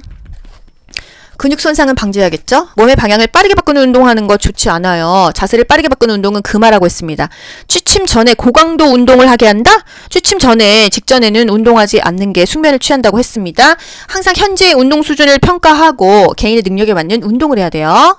33번 요양보호 기록하는 목적으로 옳은 것은 왜 기록을 할까요? 1번 서비스의 제공을 제한하기 위해서 2번 기관의 예산을 평가하기 위해서 업무에 대한 책임감을 강화하기 위해서 맞죠. 다른 대상자와 정보를 공유하기 위해서 문제 발생 시 법적인 책임을 회피하기 위해서 업무에 대한 책임감을 강화하고요. 요양보호사의 활동을 입증할 수 있죠. 그리고 그 서비스의 연속성을 유지할 수 있다고 했고요. 표준화에 기여한다고 했어요. 내가 이 일을 그만둬도 이 대상자가 다른 요양보호사가 왔을 때 이 서비스를 연속적으로 받을 수 있는지 표준화에 기여하기 위해서 기록을 한다는 거예요. 법적 문제 발생했을 때 회피하는 게 아니라 중요한 자료가 되기 때문에 기록을 해야 된다. 또 시설장이나 관련자에게 중요한 정보를 제공할 때 또 어떤 근거나 기준이 되겠죠. 34번 요양보호 업무 보고가 중요한 이유는요. 보고에는 구두보고, 서면보고, 전산망 보고가 있었잖아요. 1번 서비스의 비용을 결정합니까? 우리가 보고한다고 비용 결정돼요. 2번 시설장의 직무평가. 3번 대상자의 신체 기능 상태를 측정. 4번 가족에게 서비스 제공 계획을 설명. 5번 타 전문직과의 원활한 업무의 협력. 요거 맞죠? 업무 보고가 중요한 이유는요. 일단 서비스의 질을 높일 수가 있어요. 대상자가 어떤 변화가 있을 때 우리가 이것을 보고하게 되면은 대상자가 후유증이 적어질 수 있잖아요. 그래서 요양보호 서비스의 질이 향상된다 이 얘기예요. 그리고 타 전문직과의 업무 협조, 원활한 의사소통이 가능하다. 또 사고에 신속하게 대응할 수 있으니까 대상자가 피해가 최소화됩니다. 그래서 업무 보고는 굉장히 중요하다. 구두 보고, 급할 때 구두 보고하죠. 그다음에 서면 보고, 전산망 보고 기억하세요. 35번 사전연명 의료의향서에 관한 설명으로 옳은 것은 사전연명 의료의향서 맨날 나오는 문제입니다. 1번 본인 의사에 상관없이 대리 작성이 가능하다. 대리 작성 안 됩니다. 19세 이상 성인 본인 스스로 무조건 본인이 스스로 해야 돼요. 2번 사전연명 의료의향서 등록기관에 등록해야만 효력이 있다. 맞습니다. 등록을 해야지만 효력이 있어요. 3번 연명의료 중단은 의사의 도움에 의한 적극적인 안락사와 같지 않아요. 19세 이상 성인이면은 누구나 작성은 가능하잖아요. 자신의 연명의료를 중단하는 것은 본인이 결정하는 거고요. 무의미한 치료는 하지 않겠다. 나 그냥 자연적으로 죽음을 받아들이겠다. 뭐 안락사에 굳이 비교한다면은 소극적인 안락사지 적극적인 안락사는 아니라는 거. 4번 효력이 발생하여 연명의료가 중단되어도 심폐소생술은 실시됩니까?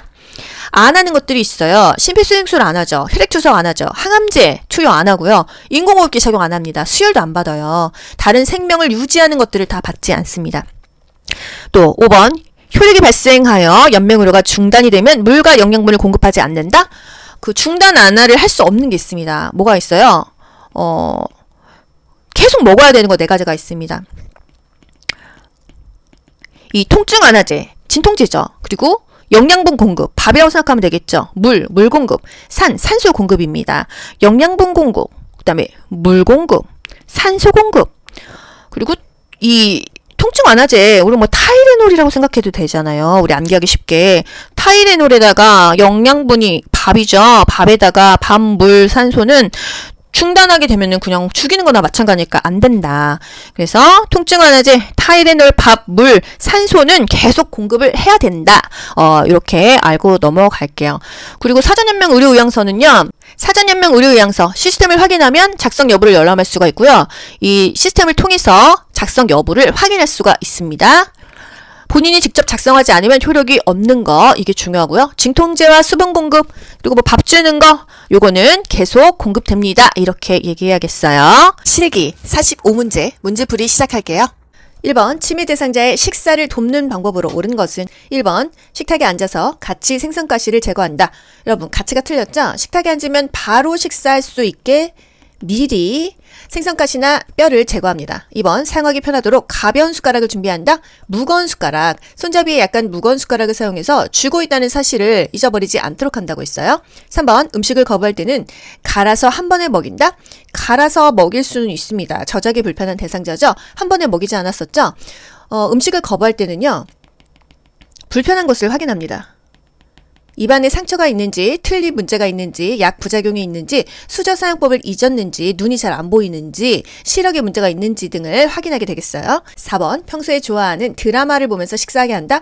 TV 보게 하지 않습니다. 안정된 식사 분위기를 위해서 TV는 끕니다.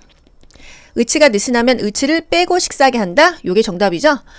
의치가 식도로 넘어가거나 막을 수가 있어요. 잘 고정되어 있는지 확인을 하고요. 느슨한 의치는 끼우지 않습니다. 이렇게 여러분 X표를 거가면서 그렇게 해서 맞는 답을 찾으시는 거예요. 2번 편마비 대상자에게 식사를 제공할 때 사례를 예방하는 방법으로 옳은 것은 1번 국물이 많은 음식을 줍니까? 밥을요 국이나 물에 말아 먹지 않습니다. 말아 먹지 않는다. 그래야지 사례가 걸리지 않으니까요. 2번 음식을 뜨겁게 해준다. 적당한 온도가 좋고요. 3번 국수는 적당한 크기로 잘라서 준다. 우리 냉면 국수 먹을 때 잘라서 먹습니다. 4번 맛이 있는지 물어보면서 음식을 입에 넣어준다. 물어보면 살에 걸리죠. 먹는 도중에 말 시키지 않습니다. 말 시키지 않는다. 5번 입안에 음식이 남아있을 때 다음 음식을 넣어준다. 남아있을 때가 아니죠. 완전히 삼켰는지 확인하고 그리고 나서 입에 넣어주는 게 되겠습니다. 그 정답은 3번이요. 3번 대상자의 약물 복용을 돕는 방법으로 옳은 것은 1번 색이 변한 물약은 흔들어서 복용하게 한다. 색이 변했다는 건 뭔가 상했다는 거죠. 색이 변했거나 혼탁한 약물은 버립니다. 버린다. 그리고 약을 따르기 전에 약물은 흔들어서 섞는다. 2번, 물을 충분히 제공하여 약을 잘 삼키게 한다. 뭐 틀린 거 없습니다. 맞죠? 일단 표시를 해요. 3번, 물약은 라벨이 없는 쪽을 잡고 용액을 따른다. 라벨이 젖지 않도록 라벨이 붙은 쪽이죠. 붙은 쪽을 잡고 용액을 따라요. 왜냐면 여기 라벨이 있는데 이쪽을 잡고 따라야지 이게 뭔가 여기 흘러도 라벨이 지워지지 않기 때문이에요. 4번, 손바닥에 덜어낸 후 남은 알약은 약병에 다시 넣는다. 다시 넣으면은 세균 먹겠죠? 알약은 약병에서 이 약 뚜껑으로 옮겨요. 약병에서 약 뚜껑으로 옮긴 다음에, 이 손으로 만진 약은 다시 넣지 않습니다. 약을 바로 집어넣지 않아요. 다 오염되니까요. 5번, 캡슐약은 벗겨서 가루만 숟가락에 넣고 물로 녹여서 투약합니까? 캡슐약은 벗기지 않죠. 약은 상태 그대로 투약하는 거지 임의로 쪼개거나 가루내서 먹이면 안 됩니다. 약효가 일정하게 농도를 유지해야 되는데, 뭐, 가루를 내거나 하게 되면은 너무 빨리 흡수가 돼버리잖아요. 위험합니다. 4번, 다음 그림 중에서 물약을 사용하기 위해서 병뚜껑을 열어 내려놓는 방법으로 옳은 것은 뚜껑을 열었어요. 그러면은 그냥 뚜껑이 밑바닥이 아래 오고요. 이 윗부분이 위로 오게 돼야 돼요. 그래야 오염이 되지 않겠죠? 정답은 가예요. 5번, 대상자가 옷에 변을 지렸을 때 대처 방법은 1번, 기저귀를 채워준다. 기저귀는 최후에 보르라고 했습니다. 2번, 4시간마다 이동 변기를 데워준다. 옷에 변을 지렸어요. 이게 뭐 최선의 답은 아닐 것 같아요. 3번, 즉시 창문을 열어 냄새를 제거한다. 다 치우고 나서 환기를 하지 즉시 열면은 안 됩니다. 감기 걸립니다. 4번, 자존감을 지켜주기 위해 모르는 척한다. 5번, 불쾌감을 느끼지 않도록 옷을 갈아입힌다. 변을 지렸을 때 옷을 빨리 갈아입히도록 합니다. 6번, 다음 그림 중에서 중이염을 앓고 있는 대상자에게 귀약을 투여할 때 귓바퀴를 잡아당기는 방향으로 옳은 것은 후상방이죠? 요 부분이 되겠습니다. 귀의 윗부분을 잡아요. 그리고 뒤쪽으로 당기면서 약물이 귀 안쪽으로 잘 들어가게 해줍니다. 치료할 때 그 귀를 위쪽 후상방으로 잡아당긴다. 또 귀약 투여 후에 귀 입구를 부드럽게 눌러주고 약 5분 정도 눕게 합니다. 작은 솜을 15분에서 20분 동안 귀에 느슨하게 끼워 놓는 것도 기억나시죠? 양쪽 귀에 귀약을 넣을 때 한쪽 귀에 약을 넣고 5분간 같은 자세로 있고 또 그 다음에 다른 쪽 귀에 약을 넣으면 되겠어요. 7번, 요실금 대상자의 배뇨를 돕는 방법으로 옳은 것은 1번, 배뇨 후 아랫배를 눌러줘 방광을 완전히 비운다. 맞죠? 꾹 짜줘서 이 방광을 완전히 비워준다고 했었습니다. 2번, 주기적으로 도뇨관을 사용한다. 주기적으로 도뇨관을 사용하는 대상자는요, 전립선 비대증 대상자입니다. 전립선이 비대했을 때는 주기적으로 도뇨관을 사용할 수 있다. 3번, 식이섬유가 적은 음식을 제공한다. 우리 교재에 식이섬유 적게 먹으라는 말은 없었죠. 식이섬유가 풍부한 채소나 과일로 변비를 예방해라. 특히나 복압성 요실금 대상자 식이섬유 많이 먹으라고 했어요. 4번, 더운 물주머니를 복부에 대어준다. 더운 물주머니를 복부에 대어주는 거는요, 배뇨곤란일 때, 오줌이 잘 안 나올 때입니다. 5번, 활동을 제한하여 배뇨 횟수를 줄인다.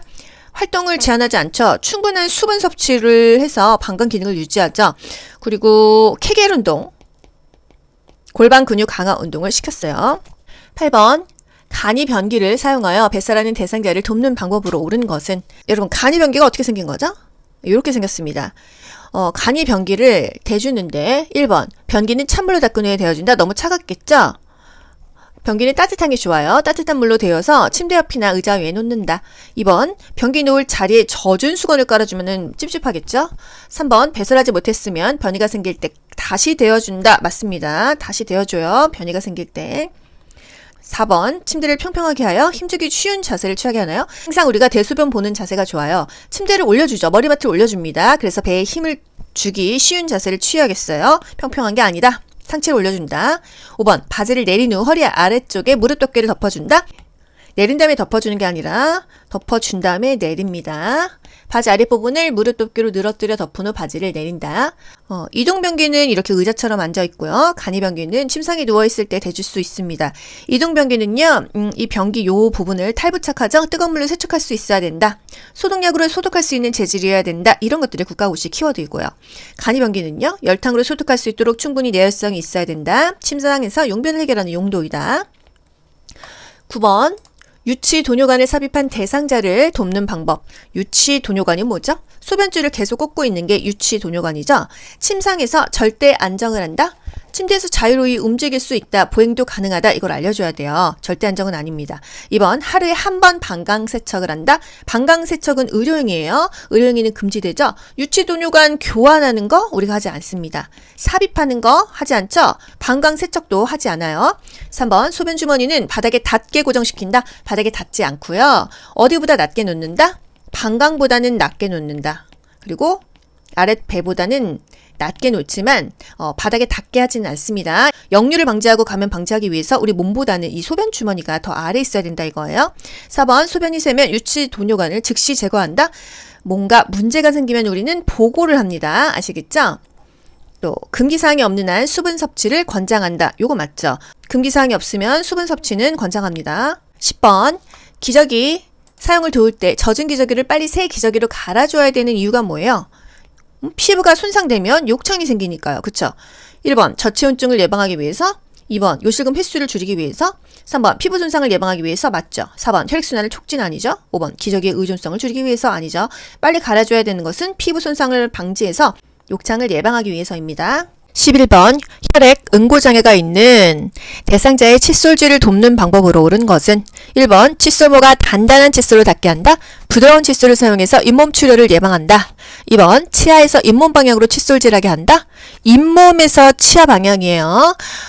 각도는요 45도 각도죠. 그리고 3분 동안 합니다. 3번 칫솔로 치아뿐 아니라 혀에 깊숙한 데까지 닿게 한다. 깊숙한 데까지는 닿지 않습니다. 4번 치실로 음식물 찌꺼기를 제거한 후 칫솔질하게 한다. 이 말 자체는 맞습니다. 그런데 출혈 가능성이 있잖아요. 출혈 가능성이 있는 사람에게는 치실을 사용하지 않는다. 왜? 우리 치실 사용해 봤잖아요. 잇몸에 피날 수 있어요. 그래서 혈액 응고 장애가 있는 대상자에게는 위험하다. 보통은 혈액 응고 장애 간단한 것도 있지만 혈우병처럼 피가 정말 몇 시간 동안 멈추지 않는 병이 있기 때문에 치실조차도 위험하다는 거예요. 5번 매 식사 후 30분 이내와 잠자기 전에 칫솔질하게 한다. 뭐 틀린 거 없죠. 맞는 답이 되겠습니다. 잠자기 전 매 식사 후 3분 이내 3분간 칫솔질하죠. 탄산음료 먹은 후에는 3분 후에 칫솔질하는 게 아니라 30분 후에 합니다. 12번 침상에서 대상자의 머리를 감기는 방법으로 옳은 것은 침상에서 머리를 감겨요. 왜? 움직이지 못하니까. 1번 린스를 한 후 따뜻한 물로 헹군다? 뭐 틀린 거 없죠. 2번 손톱을 이용하여 두피를 마사지한다? 손톱이 아니라 손가락 끝 또는 손끝으로 마사지하지 손톱으로 하면 두피가 상하죠. 3번 두피에 염증이 있으면 두피 보호제를 바른다? 뭔가 문제가 있으면요? 보고합니다. 4번 대상자의 어깨가 침대 모서리에 오도록 한다. 이 침대가 이렇게 있으면요. 이 머리가 침대 모서리에 오도록 몸을 비스듬히 하는 거예요. 어깨가 아니고요. 머리입니다. 머리. 5번 머리를 감긴 후 남은 물기는 자연 건조되게 한다. 자연 건조되게 하기엔 너무 춥습니다.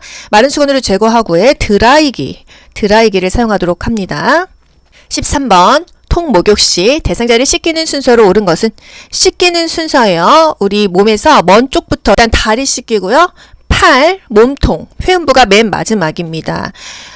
다리가 몸에서 먼 쪽이죠. 그리고 팔, 몸통, 회음부 요 순으로 씻기도록 하겠어요. 일단 통목욕은요. 대상자를 목욕 의자에 앉히죠. 발끝부터 물을 묻혀서 미리 온도를 느껴보게 하고요. 다리, 팔, 몸통 순서로 헹군 다음에 회음부를 가도록 하겠습니다. 회음부가 맨 마지막이에요. 여기서 보기를 보더라도요. 다리에는 두 군데밖에 없잖아요. 그리고 회음부가 첫 번째는 아니라는 거 이렇게 바로 답을 맞추실 수도 있어요. 14번 발에 혈액순환을 촉진하는 방법으로 옳은 것은 1번 보습제를 듬뿍 발라준다. 혈액순환이에요. 2번 산성빈으로 거품을 내어 씻긴다. 3번 낮 시간 동안 자외선에 노출시킨다. 4번 따뜻한 물에 15분 동안 담가준다. 혈액순환에는 요게 정답이 되겠습니다. 5번 식초물에 적신 수건으로 감싸준다. 아닙니다. 15번 중증 치매 대상자의 옷을 갈아입히는 방법으로 옳은 것은 중증 치매 대상자예요. 옷을 갈아입히는 방법. 1번 선자세에서 옷을 갈아입힌다. 넘어지면 고관절 다칩니다. 앉아서 입게 하고요. 2번 단추가 달린 옷으로 갈아입힌다. 단추는 좀 어렵잖아요. 조이지 않는 고무줄 바지가 가장 편합니다. 그리고 찍찍이. 3번 스스로 옷을 갈아입도록 자리를 피해준다. 중증 치매 대상자가 스스로 갈아입을 수 있을까요? 안전을 위해서 옆에서 지켜봅니다. 4번 갈아입기를 거부하면 목욕 시간을 이용한다. 요거 맞죠? 갈아입기를 거부한다고 하면 목욕 시간에 목욕하고 갈아입히면 되겠습니다. 자연스럽게요. 5번 겉옷이 맨 위로 오게 하여 옷을 정리하면요. 바지 위에 팬티 입어요. 그래서 속옷부터 순서대로 정리해 놔야지만 순서대로 옷을 입습니다. 16번.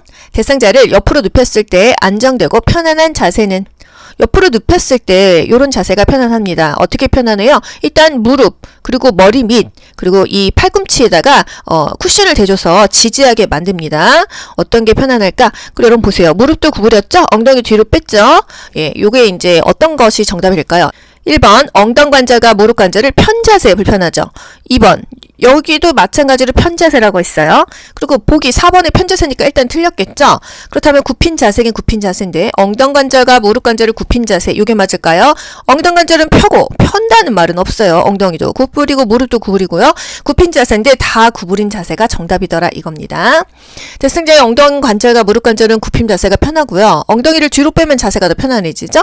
베개의 위치는 머리 아래, 그리고 이 위로 올린 다리 아래, 그리고 요 팔, 대상자 가슴 앞에 팔을 지지해주면 편안하게 되겠습니다. 17번 다음 그림과 같이 두 다리를 편 상태로 대상자를 똑바로 앉히면 손상될 수 있는 뼈가 어디예요? 넙다리뼈죠? 넙다리뼈 여기가 부러질 수가 있다 그랬어요. 이게 어떤 대상자일 경우였죠? 사지마비 대상자 이렇게 앉힐 때 어떻게 하라 그랬어요? 두 다리를 편 상태에서 무리하게 앉히면 넙다리뼈, 대퇴부가 골절될 수 있다. 그래서 편 상태는 안 되고 펼쳐서 놓아야 된다 했습니다. 구부린 상태를 무리하게 펴지 않고 그냥 펼쳐만 놓아라. 쭉 피지 말고 펼쳐만 놓아라 했어요. 넙다리뼈가 골절되지 않도록 조심스럽게 다리를 펼쳐서 돕는다고 했습니다. 사지마비 대상자 이렇게 앉힐 때 상체만 두고 지지한다고 했어요. 어디요? 사지마비니까 목 밑 받치고요. 그 다음에 대상자가 팔 모았죠? 요 부분을 받치고 일으킵니다. 18번 편마비 대상자를 바닥에서 휠체어로 옮기는 순서. 편마비 대상자 바닥에서 휠체어로 옮기는 순서 요 그림으로 볼게요. 이동 방법 설명하고요. 잠금 장치를 잠그고 준비를 하는 거예요. 그리고 나서 대상자가 건강한 손을 활용해서 이 휠체어를 잡습니다. 여기가 두 번째예요. 그리고 나서 대상자가 바닥에 무릎을 꿇고 엉덩이를 들어서 허리를 펴게 한다. 뭔가 이동을 한다 이거예요. 마지막으로 대상자가 건강한 쪽 무릎을 세워서 일어나게 해서 휠체어에 앉힌다. 준비시키고요. 지지하고 이동하고 그 이제 정리나 마무리를 하는 게 순서가 되겠습니다. 잠금 장치를 맨 먼저 잠근다. 대상자가 스스로 건강한 쪽으로 휠체어를 잡게 한다. 이동 준비를 한다. 편안하게 앉힌다. 정답은 요 순서대로 하면은 나가다라 3번이 답이 되겠어요. 다시 한번 보도록 할게요. 대상자 뒤에서 허리나 어깨를 지지했다라는 거. 이 휠체어에서 바닥으로 내려올 때도 순서는 마찬가지죠. 준비하고 지지하고 이동하고 정리시켜 줍니다. 내려올 때도 어깨와 몸통을 지지해 줍니다. 19번 왼쪽 편마비 대상자가 지팡이를 사용하여 계단을 내려가는 순서. 내려갈 때 그리고 평지 어땠죠? 지팡이 지마건 지마건 이 순서였었죠. 올라갈 때는 올지건마였고요. 내려갈 때는 지마건이었습니다. 일단 지팡이가 제일 먼저예요. 그리고 마비된 쪽이 어느 쪽입니까? 왼쪽 편마비니까 왼쪽이죠. 그 다음에 건강한 쪽이 오른쪽이다. 답 정답 1번 이렇게 간단하게 나오죠. 만약에 문제가 올라갈 때였다고 한다면은요. 올라갈 때는 올지건마니까요. 지팡이 건강한 다리가 오른쪽이죠. 그 다음에 마비 쪽 왼쪽 이게 답이 되겠습니다. 지팡이 오른쪽 왼쪽 이게 답이 되는 거예요. 20번 대상자의 보행을 놓을 때 보행 벨트를 사용하는 순서로 옳은 것은. 일단 보행 벨트는 그 불편한 쪽 뒤쪽에서 지지를 해줬었죠. 봅시다. 어떤 상태를 확인한다, 이동한다, 뭔가를 확인한다, 묶는다. 여러분 보시면요. 벨트의 끈, 패드, 손잡이의 바느질 상태를 확인한다. 벨트가 멀쩡한지 확인한다. 이게 맨 첫 번째가 되겠네요. 그리고 나서 대상자의 허리 부분에 벨트를 묶어주고요. 또 이 벨트가 묶어준 게 풀리지 않았는지를 확인한 다음에 마지막에 이동을 하면 되겠어요. 그래서 정답은 뭐죠? 갈아다나. 항상 보행기나 보행벨트는요. 대상자의 불편한 쪽 뒤쪽에서 지지를 해준다. 21번 그림과 같은 보행보조차를 안전하게 사용할 수 있는 대상자는. 여러분 이게 뭐죠? 실버카. 같은 말로 실버카입니다. 요거는 가장 불안정한 보행기예요. 이게 힘이 없습니다. 마트에 노인분들 요거 많이 끌고 다니는 거 여러분 보시지 않으셨어요? 보행기에 기댈 필요가 없이 어느 정도 균형 감각이 있는 대상자에게 적합합니다. 가장 불안정한 보행기이기 때문이에요. 1번 하체에 힘이 없어 보행이 어려운 대상자. 요거 안 되겠습니다. 2번 어느 정도 균형 감각과 보행 능력이 있는 대상자. 요거 맞죠? 3번 뇌졸중으로 오른쪽 편마비가 있는 대상자 힘들어요. 4번 손잡이에 체중을 실어야 하는 대상자. 역시 어렵습니다. 이동 중 보행 보조차에 기대어 쉬어야 하는 대상자, 뭔가 불편한 대상자는 힘들다. 균형 감각이 있는 대상자가 그냥 지팡이 느낌으로 살짝살짝 짚고 가면서 빠르게 걸을 수가 있고 간단한 물건을 담을 수가 있겠습니다. 22번. 지진이 발생했을 때 대처 방법은 1번 창문을 열고 환기한다. 지진 났는데 창문 열고 환기해요? 일단 흔들림이 멈추고 나면은 그때 문을 열어서 출구를 확보하지만 뭐 지진 났는데 창문을 열진 않겠죠? 2번 흔들리는 동안 탁자 위에 엎드린다. 탁자 위에 엎드리겠어요? 탁자 아래로 들어가서 몸을 보호하고 그 탁자 다리를 꽉 잡고 있으면 되겠어요. 3번 운동장 같은 넓은 공간으로 대피한다. 일단 지진이 발생했을 때는 머리 보호하는 거 첫 번째고요. 나중에 지진이 좀 멈췄다 하면은 운동장 같은 넓은 공간으로 대피해 주시면 되겠습니다. 4번 흔들림이 멈추면 바로 전기를 사용한다. 전기는 차차 사용하도록 하고요. 5번 엘리베이터를 이용하여 신속히 밖으로 나간다. 갑자기 전기 끊기면 다 위험하죠. 계단을 이용해서 나가시면 되겠습니다. 23번 시설에서 감염 예방을 위해서 반드시 따로 처리해야 하는 게 뭐냐. 1번 대상포진 대상자의 씻기. 대상포진은요 식기로 옮지 않아요. A형 간염 있잖아요. 먹어서 옮기는 병. 요게 식기를 구별해야 됩니다. 또 노로바이러스 걸린 만약에 요양보호사가 요양보호 업무 2, 3일은 중단해야 된다. 이 손으로 음식 만들면은 대상자도 감염되니까 이건 있었어요. 2번 천식 대상자의 세면도구. 천식 대상자는 호흡기 질환이에요. 3번 결핵 대상자의 가래가 묻은 휴지. 결핵 대상자 가래가 묻은 휴지 이거 감염될 수가 있습니다. 그렇기 때문에 요거 반드시 따로 처리를 해줘야 돼요. 결핵 같은 경우는 감염병 중에서 2급 감염병인데요. 전파 가능성이 있기 때문에 결핵 대상자의 가래가 묻은 휴지는 반드시 따로 처리해 줘야겠습니다. 4번 접촉성 피부염 대상자의 젖은 의복. 접촉성 피부염은 외부 물질과의 접촉에 의해서 생기는 그런 피부염입니다. 그래서 전염은 되지 않는다는 거. 5번 전립성 비대증 환자의 얼룩진 침구 뭐 이런 거는 그냥 세탁하시면 되겠습니다. 24번 재가 대상자의 가정에 정전이 발생했을 때 대처 방법은 1번 욕조에 물을 받아둔다. 정전이 났을 때 물을 받아 놓는 건 아니고요. 수해가 발생했어. 그러면 이 상수도가 오염돼서 깨끗한 물이 안 나오잖아요. 이때 미리 욕조에 물을 받아 놓는 거예요. 2번 누전 차단기를 즉시 교체한다. 정전이 되면 누전 차단기가 이상이 있는지 확인하는 거지 바로 교체는 아닙니다. 3번 두 손으로 벽을 짚으며 밖으로 나간다. 한 손으로만 짚어야 돼요. 한쪽 손으로만 짚어야 이게 출구를 찾아서 나가지 왼손 오른손 번갈아 가면서 하게 되면 다시 안으로 들어갑니다. 4번 정전으로 해동된 식품은 다시 냉동하지 않았죠. 재냉동하지 않습니다. 5번 전기가 복구된 후에 가전제품 플러그를 콘센트에 하나씩 꽂는다. 이게 안전한 방법이 되겠어요. 25번 재가 대상자의 식사를 준비하는 방법으로 옳은 것은 1번 음식이 뜨거울 때 간을 맞춘다. 뜨거울 때 간을 맞추면 양념이 많이 들어가죠. 짜게 됩니다. 뜨거울 때 간을 맞추지 않는다. 2번 멸치와 표고버섯 소스로 국물을 만든다. 뭐 이거 무리가 없는 답이죠. 3번 생선은 오래 굽고 육류는 기름에 튀긴다. 생선은 오래 구우면 질겨진다고 했어요. 질기고 딱딱해진다. 또 육류는 오래 구우면 부드러워진다. 기름에 튀기지 않습니다. 육류는 오래 구우면은 보쌈처럼 부드러워집니다. 4번 엿과 설탕 같은 단당류로 음식을 조리한다. 그러면은 너무 당분이 많잖아요. 다당류, 당이 서서히 올라가는 복합당질로 음식을 조리해 주면 되겠습니다. 뭐 올리고당, 식이섬유를 이용하면 되겠어요. 5번 음식은 한꺼번에 만들어두고 조금씩 제공한다. 한꺼번에 만들면 안 되죠. 소량씩 나누어서 섭취할 수 있게 그때그때 준비하는 게 좋겠습니다. 26번 다음의 표시 방법으로 건조해야 하는 세탁물은 그늘이라는 표시입니다. 그늘에서 건조한다. 또 옷걸이에 걸어서 건조한다. 이런 게 뭐가 있을까요? 볼게요. 그늘진 곳에서 옷걸이로 걸어야 되는 의복이 뭐가 있을까? 일단 꽃무늬 블라우스, 그늘에서 건조한다. 색상에 있는 의류나 합성 섬유는 그늘에서 건조를 시킵니다. 이거 뭐 적당하다 이거예요. 이불은요. 눅눅한 침구, 그늘에서 말렸죠. 양털, 오리털 이불은 그늘에서 말렸습니다. 또 청바지는요. 색에 바라지 않게 뒤집어서 말린다. 지퍼는 열어둔다 했어요. 면 티셔츠, 햇볕에 건조시켰죠. 살균 효과가 있다. 니트 목도리, 채반등에 펴가지고 바람이 잘 부는 곳에서 말린다 했습니다. 햇볕에 건조시킨다. 옷걸이에 걸어서 건조시킨다. 이건 뭐 속옷 같은 거 햇볕에 걸면 되겠습니다.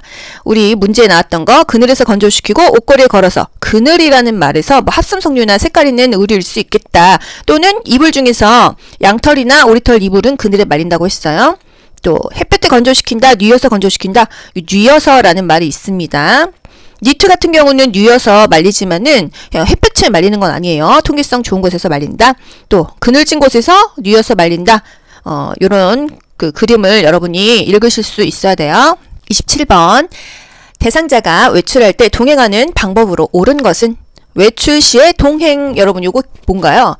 외출 동행, 요양보호사와 대상자가 같이 나가는 거죠? 개인 활동 서비스예요. 그쵸? 요양보호사가 지금 어디에 있어요? 집 밖에 있어요. 활동하고 있어요. 1번 보호자의 자가용을 운전하여 이동한다. 보호자의 자가용을 이용해서 운전하다가 사고가 나면은 요양보호사가 책임져야 됩니다.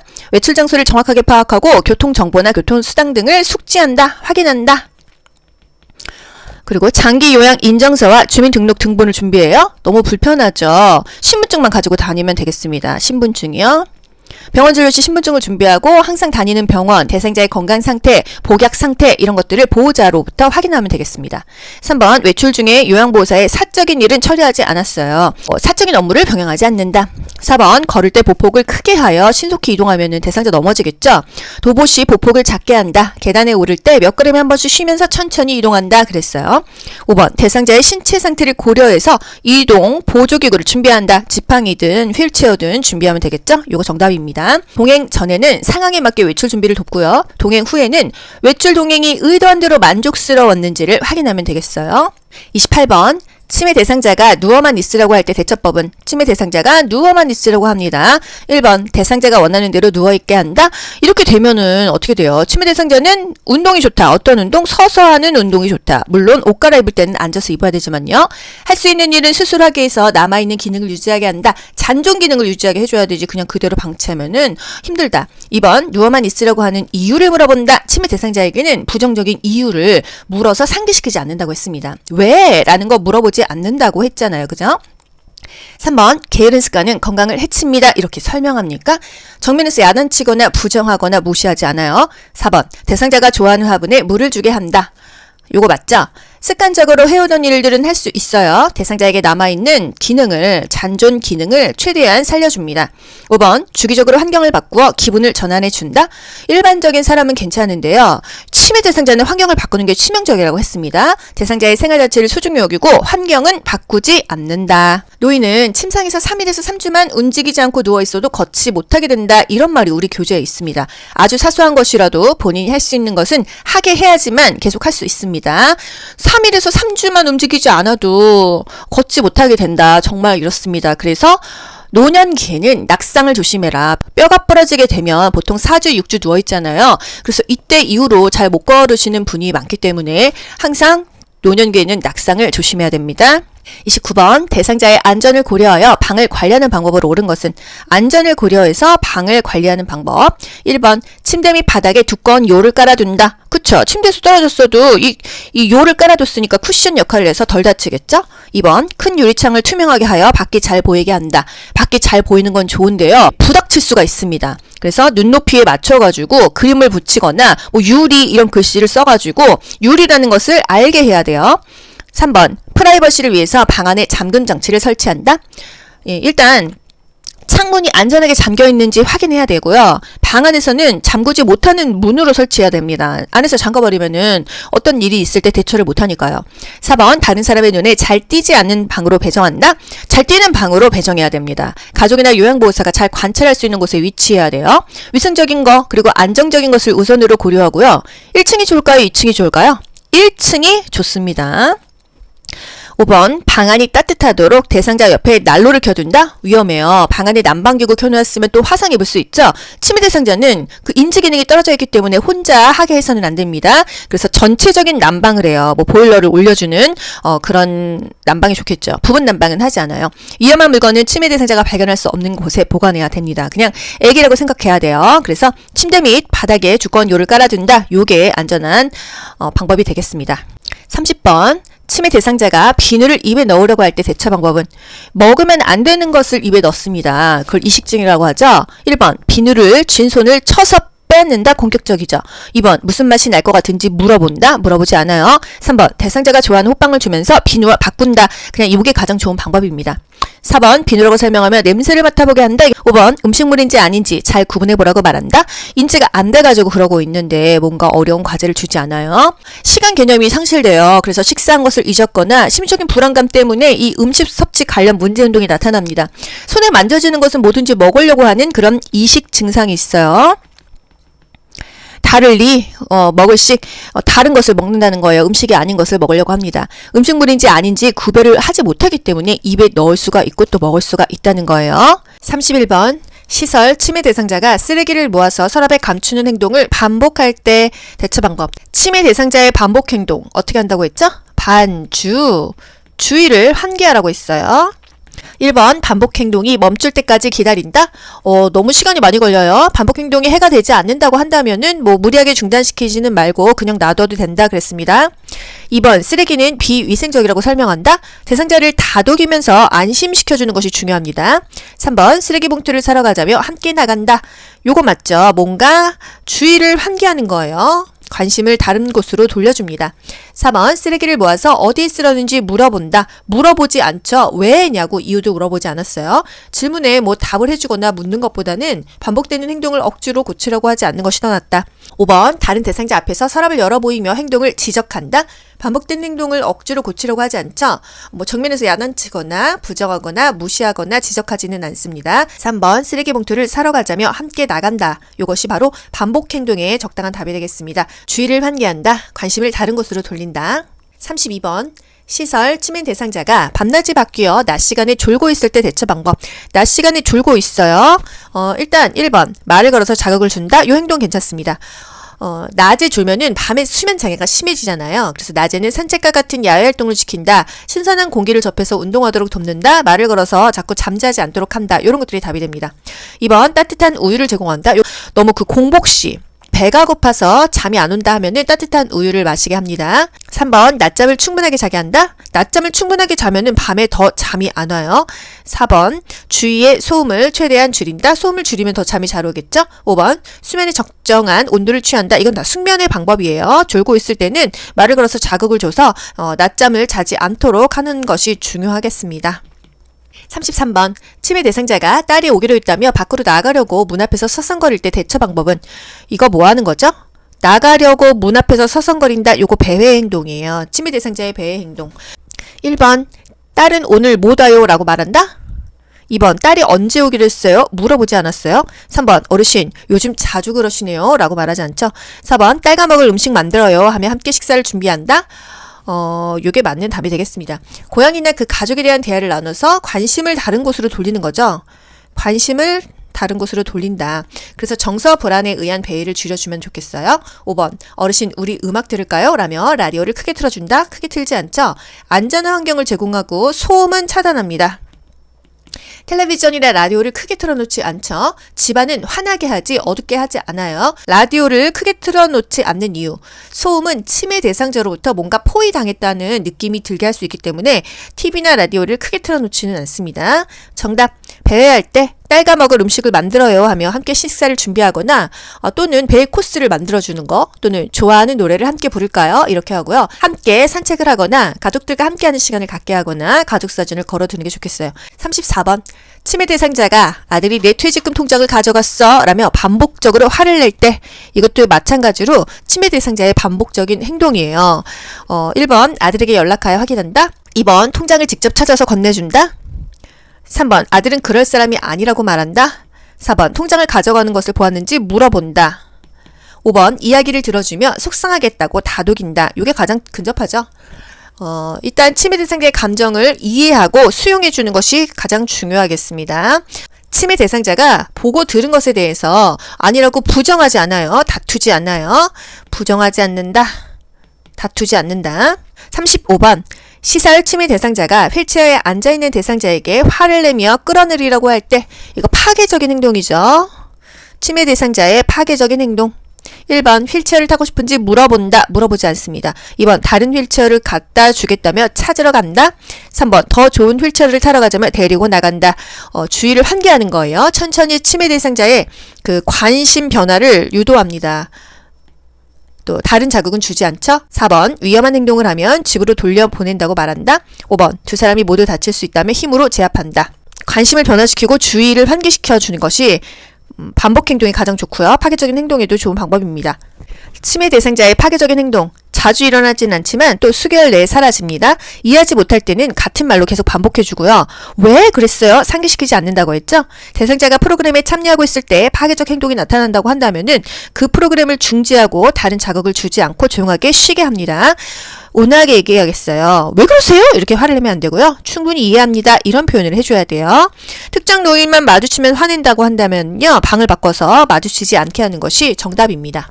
36번 시설 치매 대상자가 해질녘이 되면 밖으로 나가겠다며 문고리를 잡고 흔든다. 석양증후군이죠. 석양증후군 뭐예요? 낮에는 유순하다가 밤만 되면 갑자기 밖으로 뛰쳐나간다고 하고 옷을 벗거나 막 그 방을 서성일거나 바닥을 뒹굴고 침대에 뛰어오르고 이상한 행동을 합니다. 그렇다고 한다면 밖이 저녁이 아니다라는 것을 연출해줘야 돼요. 그래서 조명을 환하게 해줄 수 있다고 했었죠. 1번 잠잠해질 때까지 지켜본다. 2번 조용한 방에 혼자 있게 한다. 혼자 있게 하지 않습니다. 3번 커튼을 쳐서 실내를 어둡게 하는 게 아니라 커튼을 치고 조명을 꺼서 밖이 지금 캄캄하지 않다. 밤이 아니다. 밤이 아니다. 라는 것을 연출해 주는 게 중요한 거예요. 4번 아끼는 인형을 주면 안아주라고 한다? 괜찮죠? 치매 대상자는 인형이나 애완동물 익숙한 소리를 듣거나 이 좋아하는 것에서 위안을 받을 수가 있어요. 그렇기 때문에 이것을 돕는다. 커튼을 닫는 거는 맞는데 조명을 밝게 합니다. TV는요 크지 않게 켜두고요. 밤에는 집에 있어야 한다고 알려준다. 알려줘도 모르죠. 그렇기 때문에 그 치매 대상자가 좋아하는 것에서 위로를 받을 수 있도록 도와주는 것이 좋겠습니다. 석양증후군 해질녘에 있는 대상자와 함께 있어주는 게 가장 좋아요. 소일거리를 주고요. 따뜻한 음료, 등 마사지, 음악 듣기 제공합니다. 텔레비전을 켜놓거나 조명을 밝게 해요. 좋아하는 애완동물과 함께 시간을 보내게 한다. 우리 텔레비전 켜지 말아라 하는 건 뭐였었죠? 식사할 때는 켜지 않았어요. 하지만 석양증후군 때는 조명도 환하게 하고 TV를 켜놓는 게 좀 마음에 안정을 준다는 거예요. 37번 치매 대상자가 요양보호사의 얼굴을 잡고 우리 딸 일하고 왔어 라고 할 때 요양보호사 반응 어떻게 해야 되죠? 딸이 아닌데 지금 요양보호사 붙잡고 그러고 있는 거죠? 현실을 얘기해 줘야 됩니다. 엄마 잘 다녀왔어요. 거짓말하는 거 아니에요? 제가 누군지 자세히 보세요. 몰라요. 본인이 못하는 걸 자꾸 하라고 종용을 하면은 더 불안해합니다. 어르신 제가 딸인 것 같아요? 이렇게 물어보지 않습니다. 저는 딸이 아니라고 말씀드렸잖아요. 이렇게 말할 필요는 없습니다. 저는 어르신을 돌보는 요양보호사예요. 현실을 알려주는 게 가장 좋아요. 보통 치매 대상자가 진압력 장애가 있어요. 시간, 장소, 사람을 잘 인지하지 못하기 때문에 요거를 인지시켜줘야 됩니다. 지금 사람을 인지하지 못했죠. 현실을 알려줘야 돼요. 저는 요양보호사 규호보입니다. 이렇게 현재 상황을 알려줍니다. 그리고 시간은요. 아침 7시예요. 아침 식사하세요. 밤 9시예요. 이제 주무셔야죠. 이렇게요. 지금 여름이에요. 방한복 벗고 함께 나가요. 이런 식으로요.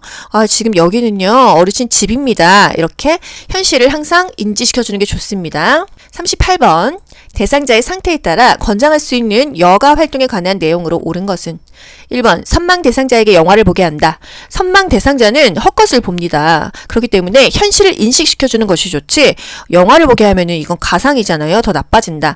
2번 편마비 대상자에게 그림을 그리게 한다.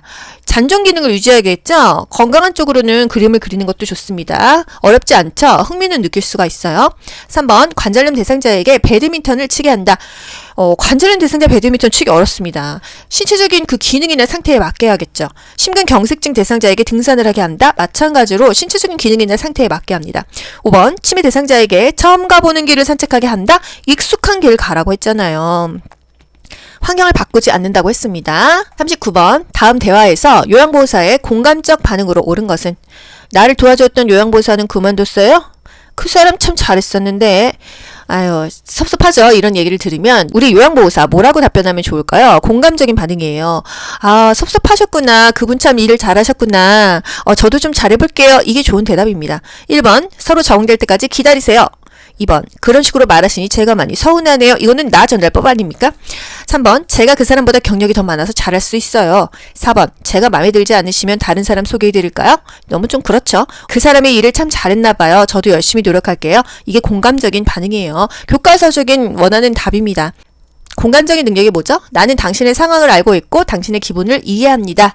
다른 사람의 상황이나 기분을 같이 느낄 수 있는 게 공감적인 능력이죠.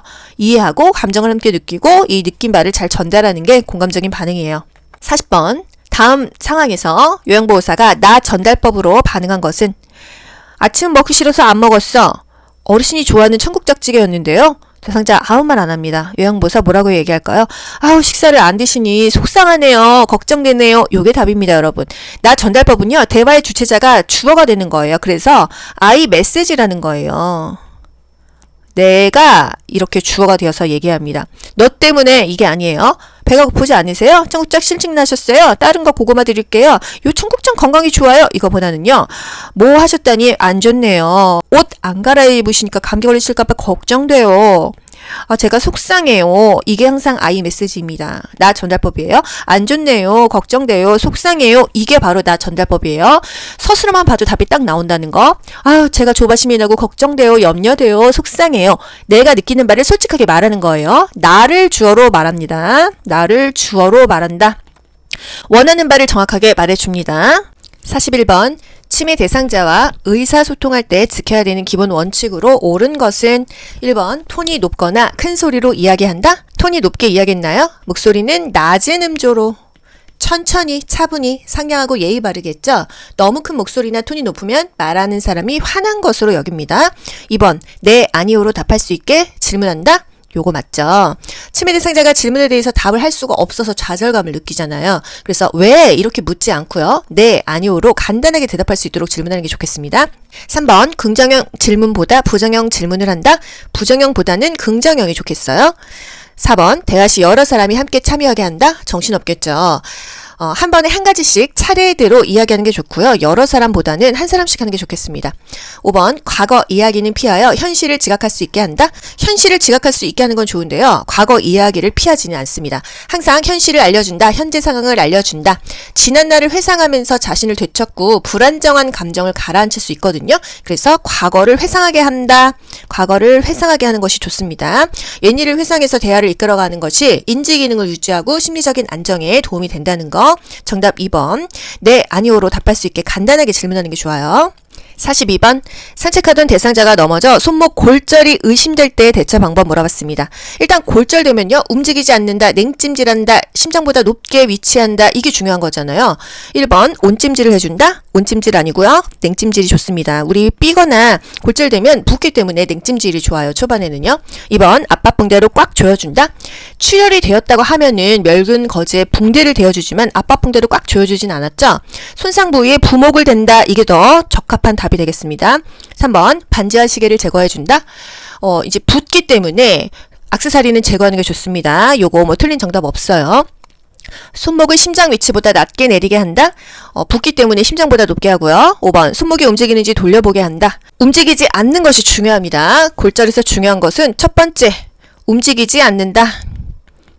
부목되기 전에는 절대로 움직이지 않는다는 거. 그리고 냉찜질 한다는 거. 그리고 심장보다 높게, 심장보다 그 다친 부위, 손상 부위를 높게 한다는 거 중요하겠습니다.